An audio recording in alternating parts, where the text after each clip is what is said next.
پانچویں رکوع میں ایک مکالمہ آ رہا ہے دو اشخاص کا۔ ایک شخص وہ ہے کہ جس کو اللہ نے دنیاوی نعمتیں جو بھی اس دور کی تھیں بھرپور دی ہیں، مادی وسائل بھرپور دے رکھے ہیں، اور وہ اس قدر اس کا معاملہ ٹھیک چل رہا ہے کہ ہوتے ہوتے اس کی نگاہ اب اللہ کی طرف سے ہٹ کر ان مادی اسباب و وسائل ہی پر جم گئی ہے، اس کا توکل اور اعتماد اسی پر قائم ہو گیا ہے۔ ایک دوسرا شخص دنیاوی اعتبار سے مرفع الحال نہیں ہے، اس کے پاس دولت نہیں ہے، دنیاوی چیزیں نہیں ہیں، لیکن وہ اللہ تعالیٰ کی معرفت اسے حاصل ہے۔ وہ اس دولت مند آدمی کو کوئی نصیحت کرتا ہے کہ تم اللہ کو بھول گئے ہو، تمہیں چاہیے کہ ہم تمام چیزوں کے اوپر جو بھی اللہ نے تمہیں دی ہے اس کا شکر ادا کرو، اس کا حق ادا کرو۔ لیکن اس نے اپنے گھمنڈ میں آ کر اسے بہت تلخ جواب دیا، میرے پاس یہ سب کچھ ہے تو گویا کہ میں اللہ تعالیٰ کا لاڈلا ہوں، چہیتا ہوں، تم جوتیاں پٹخار رہے ہو، تمہارے پاس کچھ نہیں ہے، تمہاری کوئی حیثیت نہیں ہے، تمہاری یہ حیثیت ہی نہیں ہے کہ مجھے تم واعظ بھی کہو۔ لیکن یہ کہ اس پر پھر جو ان کے درمیان معاملہ ہوا تو انہوں نے کہا اس شخص نے کہ ہو سکتا ہے کہ اللہ تعالیٰ تمہارے اس سارے دولت کو اور مال و اسباب کو ضائع کر دے، لیکن یہ کہ اس نے کہا کیسے ہو سکتا ہے، میں نے سارا بندوبست ٹھیک ٹھیک کیا ہوا ہے۔ بہرحال نتیجہ یہ نکلا کہ اللہ تعالیٰ نے اس کی اس پوری دولت کو ایک طریقے سے ضائع کر دیا، اور پھر وہ اپنے ہتھیلیاں ملتا رہ گیا، کف افسوس ملتا رہ گیا، اور اس نے کہا ہائے کاش کہ میں نے اپنے رب کے ساتھ شرک نہ کیا ہوتا۔ حالانکہ اس پورے رکوع میں کہیں کسی دیوی کا، دیوتا کا، کسی اور الہہ کا کوئی ذکر نہیں ہے۔ تو اس رکوع میں سمجھنے کی بات یہ ہے کہ ایک شرک ہے مادہ پرستی کا شرک، مادی اسباب و وسائل پر اتنا تکیہ ہو جائے، اتنا توکل ہو جائے، اتنا اعتماد ہو جائے کہ پھر اللہ تعالیٰ کو انسان بھول جائے، مسبب الاسباب پر سے نگاہ ہٹ جائے، اور وہ سمجھے کہ سارا اعتماد اور توکل میرا ان مادی اسباب و وسائل پر ہے۔ تو یہاں گویا کہ اس نے ان مادی وسائل و اسباب ہی کو اپنا معبود بنا لیا ہے۔ تو یہ شرک ہے جو اس دور کا سب سے بڑا شرک ہے۔ اس دور میں بت پرستی کا شرک بہت کم رہ گیا ہے، اب ستارہ پرستی کا شرک کہاں رہ گیا ہے؟ کون لوگ ہیں جو ستاروں کو پوجتے ہیں؟ اب تو انسان سمجھتا ہے ستاروں تک تو ہم پہنچ ہی جائیں گے، ہمارا علم تو پہنچ ہی چکا ہے، چاند تک ہم اتر آئے ہیں، اب چاند کو کون پوجے گا؟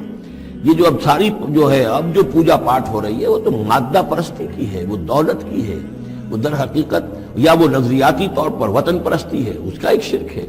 تو یہ اس دور کے شرک کو سمجھنا بہت ضروری ہے، اور یہ رکوع اس اعتبار سے کہ اس میں کسی دیوی دیوتا کا ذکر نہیں ہے۔ تو شرک کون سا کیا اس نے؟ وہ شرک یہی ہے کہ اس نے دنیاوی مال و اسباب اور مادی اسباب و ذرائع کے اوپر اپنے سارے توکل کو جو ہے اس کے ساتھ منسلک کر دیا، یہی گویا کہ اس کو معبود بنا لینا ہے۔ وَاضْرِبْ لَهُم مَثَلًا رَجُلَيْنِ، ان کے لیے بیان کیجئے دو اشخاص کی مثال۔ جعلنا لأحدهما جنتين من اعناب، ان میں سے ایک کو ہم نے دیے تھے دو باغ انگوروں کے، وحففناهما بنخل، اور ان دونوں کو گھیرے میں لیا ہوا تھا کھجوروں کے درختوں نے۔ اب دیکھیے کہ انگوروں کی بیلیں ہیں، اور چونکہ ادھر ادھر سے ہوا تیز نہ آئے تو کھجوروں کے جھنڈ جو ہیں وہ چاروں طرف لگے ہوئے ہیں، تاکہ ان کے مابین جو اس کی انگوروں کی بیلیں ہیں وہ بڑی محفوظ ہیں۔ وجعلنا بینہما زرعا، ان کے درمیان کھیتی بھی تھی، یعنی یہ کہ اناج کا سامان بھی ہے اور انگوروں کی بیلیں بھی ہیں، اور یہ کہ کھجوروں کے درخت بھی ہیں۔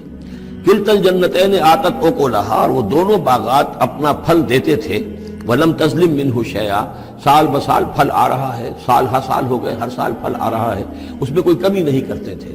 جب یہ چیز چلتی رہتی ہے تو آدمی کا خود بخود ایک توکل جو ہے وہ اس چیز کے ساتھ وابستہ ہو جاتا ہے، وہ بھول جاتا ہے کہ اس کی اللہ تعالیٰ کے فضل و کرم سے ہے یا اللہ کے اذن سے ہے، بلکہ یہ کہ وہ انہی چیزوں کو سمجھ بیٹھتا ہے کہ یہ دائم ہے اور قائم ہے۔ وَفَجَّرْنَا خِلَالَهُمَا نَهْرًا، اور ہم نے ان کے مابین ایک نہر بھی نکال دی تھی، آب پاشی کا بھی پورا نظام موجود ہے۔ وَكَانَ لَهُ ثَمَرٌ، اور اس کے میوے بھی تھے، یعنی یہ بھی تھا کہ باغ جو ہے پھلا ہوا، اس وقت انگور بھی ہیں اور کھجور بھی جو ہے درخت جو ہے لدے ہوئے ہیں۔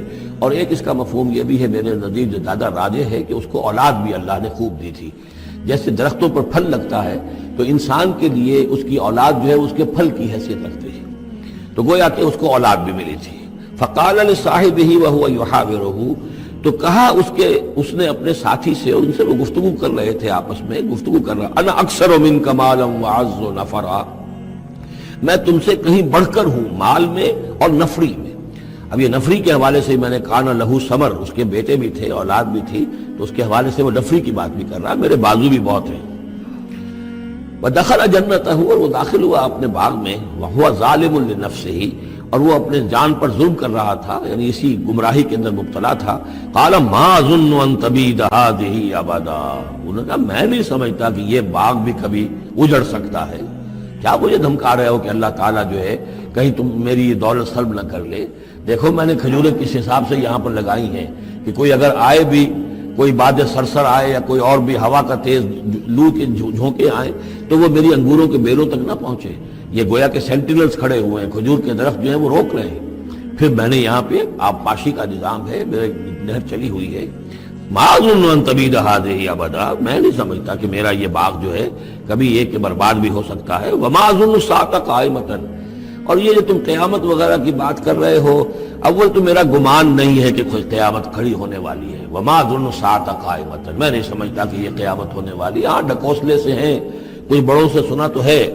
اور یہ کہ وَلَئِن رُدِدتُّ إِلَىٰ رَبِّي، اگر مجھے لوٹا ہی دیا گیا اپنے رب کے پاس، لَأَجِدَنَّ خَيْرًا مِّنْهَا مُنْقَلَبًا، تو مجھے وہاں لازماً ملے گا بہت بہتر لوٹ کر. اب اس کے اندر ایک فلسفہ ہے ان کا کہ جب اللہ نے مجھے یہاں دیا، اللہ کے وہ منکر نہیں تھے، اللہ نے مجھے یہاں دیا ہے تو اس کا مطلب یہ کہ میں چہیتا ہوں، لاڈلا ہوں، یا اللہ نے مجھے کچھ صلاحیتیں دی ہیں، میں نے بڑی عمدہ پلاننگ کر کے باغ بنائے ہیں، سارا اس کا بندوبست کیا ہے.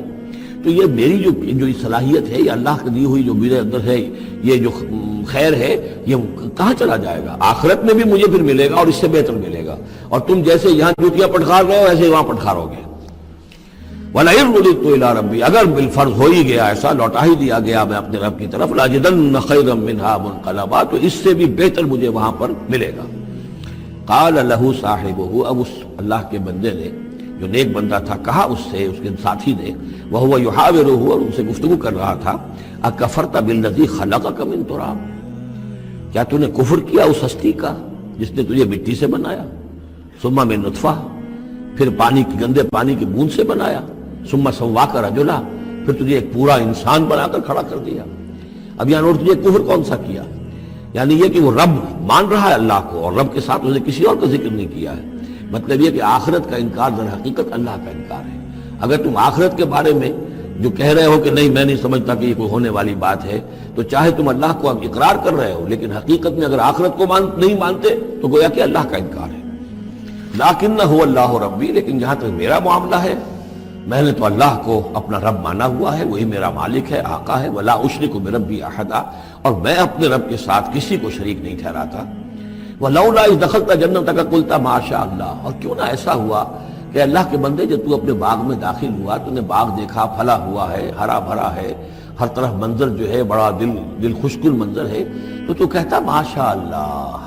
یہ پھر وہی مجلسی کلمہ آ گیا جس میں توحید کوٹ کوٹ کر بھری ہوئی ہے. ما شاء اللہ، یہ جو اللہ نے چاہا، جو اللہ نے چاہا، یہ سب اس کے فضل و کرم سے ہے. لا قوت الا باللہ، کوئی طاقت نہیں ہے اللہ کے سوا. اگر اللہ کی طرف سے یہ بات نہ ہوتی تو میرے اندر کوئی صلاحیت نہیں تھی. اللہ ہی کی ہے، در حقیقت یہ دین ہے اس کی، اسی کی عطا ہے. ان ترن انا اقل منک مالا و ولدا، اگر تم دیکھ رہے ہو کہ میں تم سے کم ہوں مال میں بھی اور اولاد میں بھی، فعسى ربی ان یؤتینی خیرا من جنتک، تو مجھے تو اپنے رب کے بارے میں یہ یقین ہے کہ وہ جب چاہے مجھے تیرے باغ سے بہتر باغ دے سکتا ہے. وَيُرْسِلَ عَلَيْهَا حُسْبَانًا، اور تیرے باغ کے اوپر وہ کوئی اوپر سے کوئی لو کا جھونکا ایسا بھیج سکتا ہے، من السماء، آسمان سے، فَتُصْبِحَ صَعِيدًا زَلَقًا، کہ یہ پورا باغ جو ہے یہ جو ایک ایسا چٹیل میدان ہو کر رہ جائے کہ یہاں کوئی درخت رہے نہ بیلے رہے. معلوم ہوا کہ ہر چیز جب آنکھ کھلی گل کی تو موسم تھا خزاں کا، یہ ہو سکتا ہے، عین ممکن ہے. اور یصبح ماؤہا غوراً، یا اللہ آسمان سے کوئی ایسی نہ بھی بھیجے کوئی چیز بلا، تو اس کا پانی ہی جو تمہارا یہ جو چشمہ چل رہا ہے، وہ پانی ہی اگر زمین کے اندر گہرا اتر جائے، یہ چشمہ خشک ہو جائے، فلن تستطیع لہ طلبا، اور پھر تو پانی کہیں سے لا نہ سکے، تو یہ باغ خود بخود اجڑ جائے گا. یہ سارے امکانات ہیں. مسبب الاسباب نے تمہارے لیے اس وقت سارے اسباب جمع کر رکھے ہیں، جب چاہے گا ان میں سے کسی ایک سبب کی بھی اگر تناب کھینچ لے تو یہ سارا معاملہ جو ہے یہ تو شیش محل کی طرح کا ہے، ایک ہی جو پتھر ہے وہ اس سب کو چکنا چور کر دے گا. وَأُحِيطَ بِثَمَرِهِ، معلوم ہوتا ہے کہ وہ بہت ہی کوئی اللہ کا پہنچا ہوا شخص تھا، جو اللہ کا دوست تھا، اور اس کا دل دکھایا اس شخص نے، جس کو تانا دیا اسے انا خیر من انا اکثر منک مالا و ولدا، تو اس حوالے سے اس کا دل دکھا ہے. اور یہ جان لیجئے کسی اللہ والے کا، من عادى لي وليا فاذنته للحرب، تو ایک حدیث قدسی ہے، جو شخص میرے کسی ولی کے ساتھ دشمنی کرے پھر میری طرف سے اس کے خلاف اعلان جنگ ہے۔ تو اس نے چونکہ یہ دل دکھایا ہے، اور فارسی کا ایک شعر بھی بڑا مزیدار ہے کہ ہیچ قوم را خدا رسوا نہ کرد تا دلے صاحب دلے نامد میں درد۔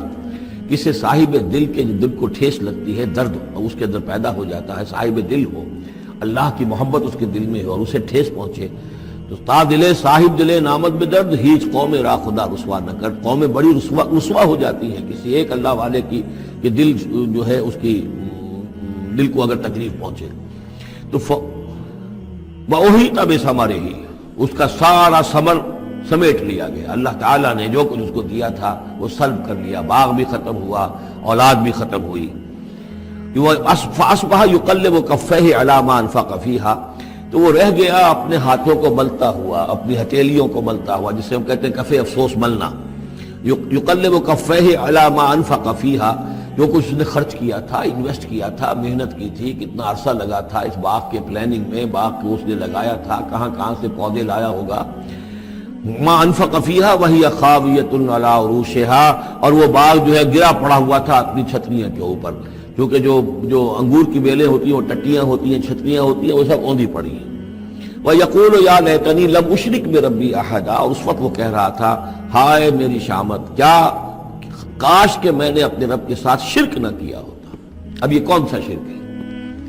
اس پوری اس گفتگو کے اندر کہیں کسی دیوی کا، دیوتا کا، کسی کا ذکر نہیں ہے، کسی کی شفاعت کا ذکر نہیں ہے۔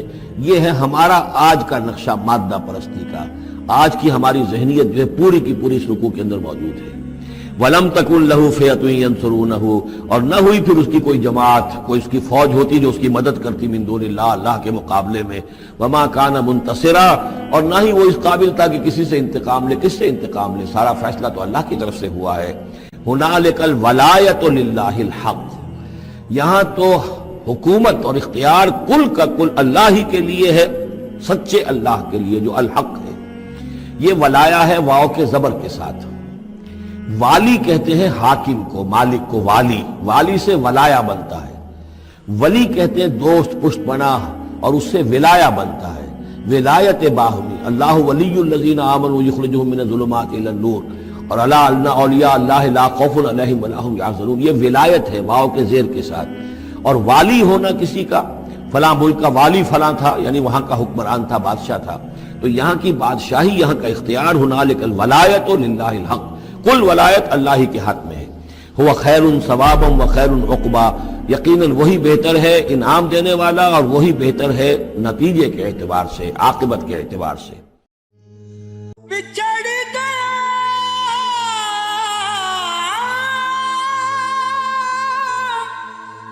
میرے دل دا جانی،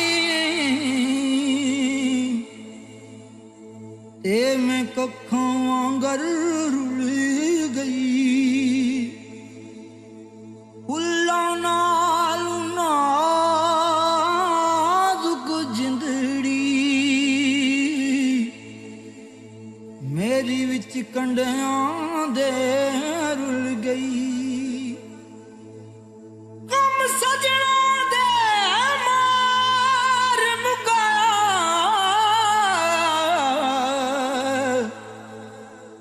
تے میں اتھروں بن کے ڈل گئی، ایک مایا تیری یاد نہ بھلدی، باقی ہر شے جگ دی بھل گئی۔